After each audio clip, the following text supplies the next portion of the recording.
पहला क्वेश्चन है square plus x cube plus x square plus 16 is exactly divisible. देखिए क्या लिखा है, exactly divisible by x where x is a positive integer, the number of all such possible value of x. तो हमको क्या देखना है, x cube plus x square plus 16 ये एग्जैक्टली एक्स से डिविजिबल है। तो देखिए एक्स क्यूब जो होगा वो भी एक्स से डिविजिबल होता है, एक्स स्क्वायर भी एक्स से डिविजिबल होता है। अब बचा 16, तो हमको ये पता करना है कि 16 को अगर एक्स से डिवाइड करेंगे तो कितनी तरीके से 16 टोटली फुल्ली डिवाइड हो जाएगा। तो हमको पॉसिबल वैल्यूज ऑफ एक्स निकालनी है, मतलब कि हमको 16 के फैक्टर निकालने हैं। तो 16 के फैक्टर क्या होते हैं, 1 2 4 8 और 16। तो टोटल कितने फैक्टर हो गए, तो टोटल फैक्टर हो गए 1 2 3 4 5। इसका आंसर कितना हो गया, 5। देखिए कभी कभी वो ये भी पूछ सकता है कि सम, यहाँ पे अगर सम बोल देता, सम नंबर सब जितने भी फैक्टर्स हैं उनका सम पूछ लेता तो आपको सबको ऐड करके लिखना था, बट यहाँ पे ओनली वो number of all such possible values of x पूछ रहा है। तो देखिए फ्रेंड्स, अगर एग्जाम में कभी कोई ऐसा क्वेश्चन आता है कि यहाँ पे एक्स को एक्स की पावर 55 दे दे, यहाँ पे एक्स की पावर 45 कुछ भी दे दे, बट यहाँ एक्स से डिविजिबल हो, तो बस हम बाद वाले का फैक्टर चेक कर लेंगे कि उसके टोटल फैक्टर्स कितने हैं। तो number of all such possible values of x हमको पता लग जाएंगे। तो चलिए नेक्स्ट क्वेश्चन पे चलते हैं। देखिए फ्रेंड्स, नेक्स्ट क्वेश्चन है the number of A B C where A B C are positive integers such that A B C is equal to 30। तो हमको ऐसा बताना है टोटल ऐसे कितने पेयर बनेंगे, ऐसे पेयर कितने बनेंगे। अब देखिए ए बी सी 30 है, पॉजिटिव इंटीजर्स हैं, तो 30 के क्या फैक्टर हो सकते हैं, 2 इंटू 3 इंटू 5, ये सारे क्या है, प्राइम फैक्टर्स हैं, प्राइम फैक्टर्स। अब देखिए ए की वैल्यू कितनी हो, क्या क्या हो सकती है, बी की क्या क्या हो सकती है और सी की। ए की वैल्यू क्या हो सकती है, 2 3 5 हम, और बी की क्या हो सकती है, 2 3 5। अगर हम इसको 3 इंटू 2 इंटू 5 लिखें तो बी की 2 हो गई इस बार। एक बार क्या हो सकती है इसकी, सी की 2 3 5। अब देखिए टोटल ऐसे कितने पेयर बनेंगे। देखिए एक बार 2 के साथ इसका कॉम्बिनेशन हो सकता है, एक बार, एक सेकंड रुकिए पेन चेंज करते हैं। तो चलिए इसी से करते हैं, इसका इसके साथ या इसका इसके साथ या इसका इसके साथ। तो इसके टोटल कितने कॉम्बिनेशन बन गए, 3। तो एक कॉम्बिनेशन हम लिखेंगे 3, पेन चेंज करते हैं। एक कॉम्बिनेशन 3 का इसके साथ, फिर 3 का इसके साथ, 3 का इसके साथ, 3 का इसके साथ, फिर कॉम्बिनेशन कितने बन गए, 3। नेक्स्ट एक बार 5 का कॉम्बिनेशन इसके साथ, फिर 5 कॉम्बिनेशन इसके साथ, इसके साथ, टोटल कॉम्बिनेशन कितने बन गए, 3। तो 3 इंटू 3 इंटू 3 कितना हो गया, 27। आप डायरेक्टली भी कर सकते हैं, अगर एग्जाम में कभी क्वेश्चन आता है और आपको 3 यहाँ दिखते हैं और आपको 3 ही नंबर बताने हैं, तो 3 की पावर 3 कितना हो गया, 27। देखिए हम किसी भी क्वेश्चन को हर तरीके से करेंगे, आपको लॉजिक भी पता होना चाहिए, क्योंकि अगर बाद में कभी कोई ऐसा क्वेश्चन आता है तो आप उसको किस तरीके से सॉल्व करेंगे, और आपको एक जनरल वे भी पता होनी चाहिए कि फास्ट कैसे करना है। देखिए अभी तक हमने 2 क्वेश्चन करे हैं, ये समझ में आ गया था आपको कि आपको यहाँ पर 16 का फैक्टर चेंज चेक करने थे, यहाँ पे आपको जितने नंबर हैं उसकी पावर करके चेक करना है। ठीक है, नेक्स्ट चलते हैं। If the roots of the quadratic equation, देखिए ये क्वाड्रेटिक इक्वेशन दी है, इसके जो रूट्स दिए हैं वो क्या दिए हैं, रियल रूट्स दिए हैं। तो what is the minimum value of N पूछिए। अब हमको पता है कि जब भी एक क्वाड्रेटिक इक्वेशन के जो रूट्स होते हैं वो रियल होते हैं, तो जो डी है, डी इज़ ग्रेटर देन और इक्वल टू 0। डी डिस्क्रिमिनेंट जो होता है इसकी वैल्यू, इसकी क्या होती है, बी स्क्वायर माइनस 4 ऐसे लिखते हैं इसको, कि ग्रेटर देन और इक्वल टू 0। तो इस वाली इक्वेशन में यहाँ पे ए क्या है, यहाँ 1 है ये ए, यहाँ पे ये क्या है, ये -4 बी है, और यहाँ -log 10 एन ये पूरा क्या है, ये सी है। तो बी स्क्वायर कितना हो जाएगा, -4 का स्क्वायर -4 a1, सी कितना है पूरा, -log 10n। ये पूरी वैल्यू ग्रेटर देन और इक्वल टू 0 है। तो -4 का square 16, minus minus plus 4 log 10 N is greater than और इक्वल टू 0।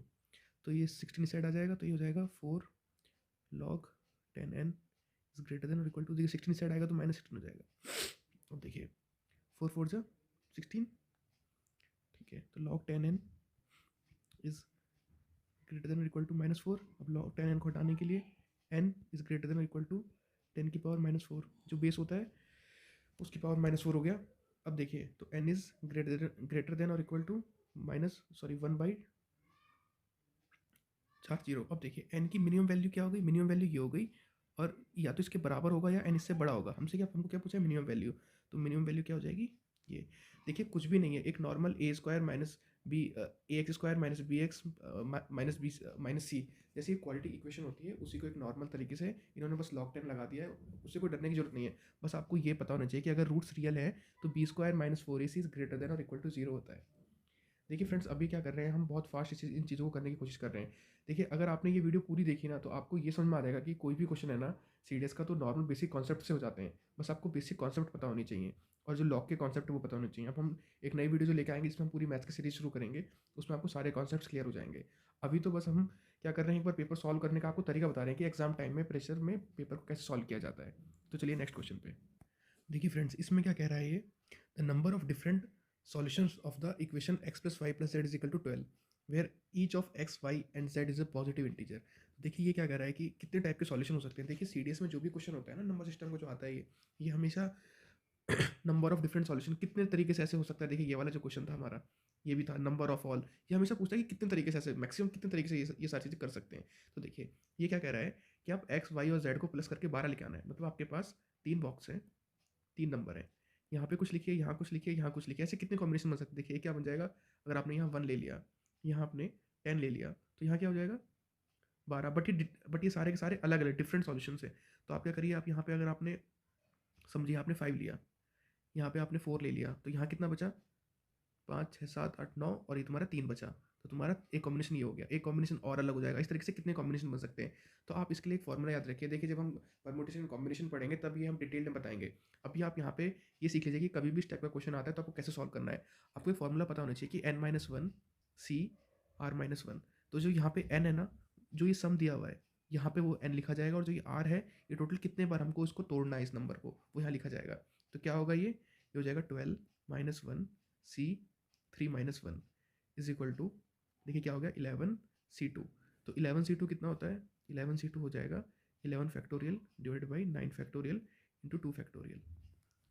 तो इसको यहाँ सॉल्व कर देते हैं हम। तो 11 फैक्टोरियल को 11 फैक्टोरियल लिखेंगे, 9 फैक्टर इसको आगे और तोड़ देते हैं 10 इंटू 9 फैक्टोरियल। फैक्टोरियल तो आप सबको पता होगा ना, कोई फैक्टोरियल होता है तो उसको क्या, उसको कैसे रिप्रेजेंट करते हैं। एन फैक्टोरियल है तो एन फैक्टोरियल होगा N N minus one N minus two, इसको माइनस करते जाओ और वहाँ लास्ट में फैक्टोरियल लगा दो। अब देखिए 9 फैक्टोरियल हो गया और 2 फैक्टोरियल, 2 इंटू वन 2 इंटू 1। अब देखिए 9 फैक्टोरियल से कट गया 9 फैक्टोरियल, 2 5 जा 10 तो 11 5 जा 55। तो आपको इस वाले क्वेश्चन में बस क्या याद रखना है, आपको बस ये वाला फॉर्मूला याद रखना है आपको, कि जब भी कभी 3 नंबर का सम इस तरीके से दिया जाए और डिफरेंट टाइप के सॉल्यूशंस पूछे तो आपको ये वाली वैल्यू n में लगानी है, और ये r टोटल ये कितने बार है। अगर यहाँ 4 होता a b c d तो यहाँ 4 आ जाता। तो ये याद रखिए, अभी जब हम कॉम्बिनेशन पढ़ाएंगे तब जाके चीज़ें और अच्छे से आप लोग को समझ में आएगी। अभी आप बस एक बार देख लीजिए कि पेपर को सॉल्व कैसे करते हैं एग्जाम कंडीशन में। अब देखिए इस क्वेश्चन में क्या बोल रहा है, if i is equal to A square plus B square and C square where A and B are the consecutive integers and C is equal to A B then I is. देखिए जब भी UPSC के exam में आप maths का question पढ़ते हैं तो याद रखिए जो भी चीज़ दी हुई है उसका कुछ ना कुछ मतलब है। अगर आपने ये कॉन्सिक्यूटिव इंटीजर दिया है इसका यूज़ करना है, C is equal to A B दिया है इसका भी यूज़ करना है, और तब जाके आप इस पर जाना है। मतलब आपको हर एक शब्द का यूज़ करना है। अब ये बोल रहा है कंसेक्यूटिव इंटीजर है, कंसेक्यूटिव इंटीजर्स वो होते हैं जो लगातार संख्या होती है, जैसे 1 2 3 2 3 4 इस तरीके से जो कंटिन्यूस होती हैं। अब देखिए ए और बी, ए को हम मान लेते हैं 2 और बी को मान लेते हैं हम 3। तो देखिए C is equal to A B कितना हो गया 2 इंटू 3, ये हो गया आपका 6। अब देखिए अब A square plus B square plus C square, तो आई क्या हो गया, ए स्क्वायर करेंगे तो कितना हो गया 4, बी स्क्वायर करेंगे तो कितना हो गया 3 स्क्वायर 9, सी स्क्वायर सी कितना है 6 6 स्क्वायर 36, 36 और 40 और 49 ये कितना हो गया 49। तो आई कितना आ गया आपका, आई 49 आ गया और सी आपका 6 आ गया। अब देखिए तो ये क्या बोल रहा है, जो आई है इज एन इवन नंबर, आई कितना है हमारा 49, तो आई क्या है ऑड नंबर है, तो ये हमारा कैंसिल हो गया। सेकंड, ये एक ऑड नंबर है and it is not a square. देखो ऑड नंबर तो है मगर ये नॉट ए स्क्वायर बोल रहा है, ये 7 का स्क्वायर है ना, तो ये भी गलत हो गया। ये square of an even integer, ये 49 किसका स्क्वायर होता है 7 का स्क्वायर होता है, तो ये भी गलत हो गया। Square of an odd integer ये सही हो गया, तो इसमें सिर्फ डी आंसर हमारा सही है। चलिए नेक्स्ट क्वेश्चन देखिए, इस क्वेश्चन में दिया है इफ द नंबर, ये कोई नंबर दिया है, it is divisible by smallest odd composite number then what is the value of P. देखिए यहाँ पी है, इसकी वैल्यू हमको निकालनी है। देखिए स्मॉलेस्ट ऑड कंपोजिट नंबर हमेशा देता था कि कभी 9 से डिवाइड हो 11 से हो, बट यहाँ पे इसने एक ऐसा टर्म दे दिया कि हमको खुद पता करना है ये कौन सा नंबर है। ये कंपोजिट नंबर का मतलब होता है इसके 3 फैक्टर होते हैं, 3 फैक्टर्स। अब ये स्मॉलेस्ट है और ऑड है। देखो 3 फैक्टर सबसे, देखो 1 के होते हैं नहीं होते, 2 के होते हैं नहीं होते, 3 के नहीं होते फैक्टर, 4 के कितने फैक्टर होते हैं, 4 के 1 होता है, 2 होता है, 4। देखो 4 के 3 फैक्टर होते हैं, मगर ये एक इवन है, हमको चाहिए ऑड। 5 के नहीं होते, 6 के नहीं, 7, 8, 9। देखिए 9 एक ऐसा है जिसके 3 फैक्टर हैं, 1, 3 और 9, और ये ऑड भी है और स्मॉलेस्ट है। ठीक है, तो ये इनडायरेक्टली ये कहना चाहता है कि ये जो नंबर है, ये 9 से अगर इसको डिवाइड करेंगे तो p की वैल्यू क्या है, अगर ये एग्जैक्टली डिविजिबल है तो p की वैल्यू कितनी होगी।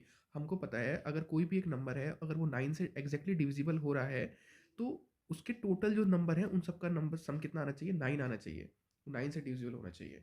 तो देखिए हम क्या करेंगे, इसकी ट्रिक देखिए चेक करने की। 5, देखिए 5, 6, 7, 8, 9, 10, 11, 12। देखिए हम एक काम और कर सकते, देखिए 9 कट गया, 7 और 2 9 हो गया, फिर से कट गया। अब देखिए 6 और 3 9 कट गया। अब देखिए ये आपका 3, 4, 5, 6, 7, 8, 9 ये भी कट गया। देखिए हम क्या करेंगे, 9 9 के पेयर ढूंढ लेंगे। अब देखिए क्या बचा, p। अब देखिए p+5 जो है वो 9 से डिविजिबल हो, तो p की वैल्यू कितनी होनी चाहिए, 4 होनी चाहिए, क्योंकि ये इन दोनों का सम भी 9 आना चाहिए, तो 4। देखिए ये एक एग्जैक्टली डिविजिबिलिटी का क्वेश्चन है। यहाँ पे ये किसी तरीके से यहाँ पे 11 भी बोल सकता था, तो आपको पता होना चाहिए कि उसको किस तरीके से चेक करना है।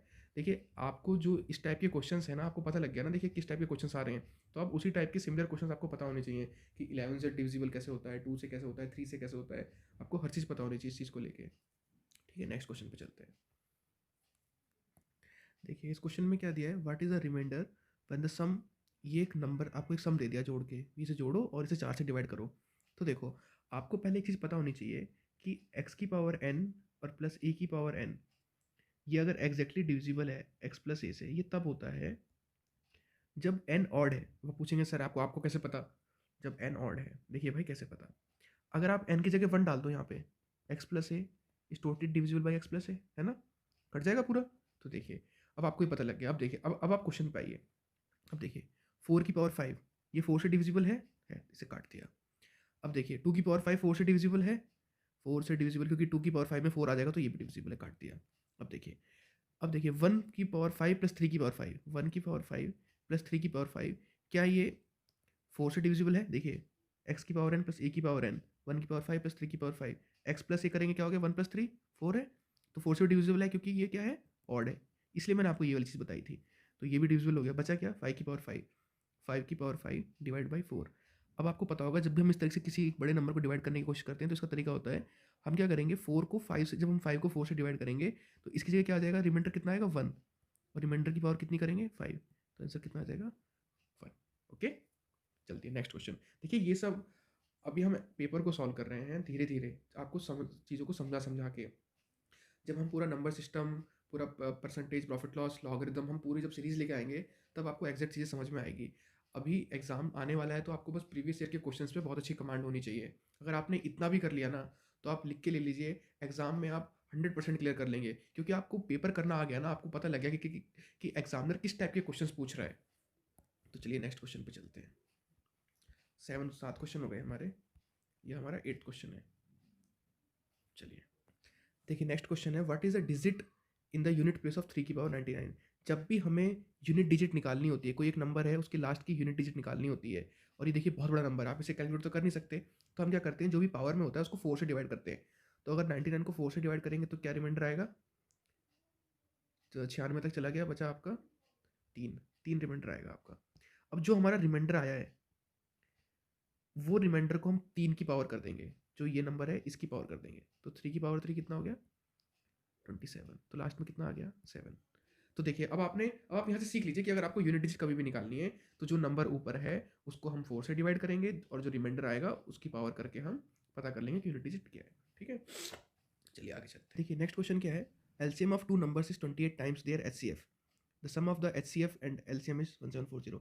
देखिए एलसीएम क्या है, एचसीएफ का 28 गुना है, तो एलसीएम कितना हो गया 28h, इसको हम एच मान लेते हैं, एचसीएफ एच है तो एलसीएम कितना हो गया 28h, दोनों का सम कितना दिया हुआ है 1740, H plus 28h is equal to 1740, तो 29h इज इक्वल टू 1740,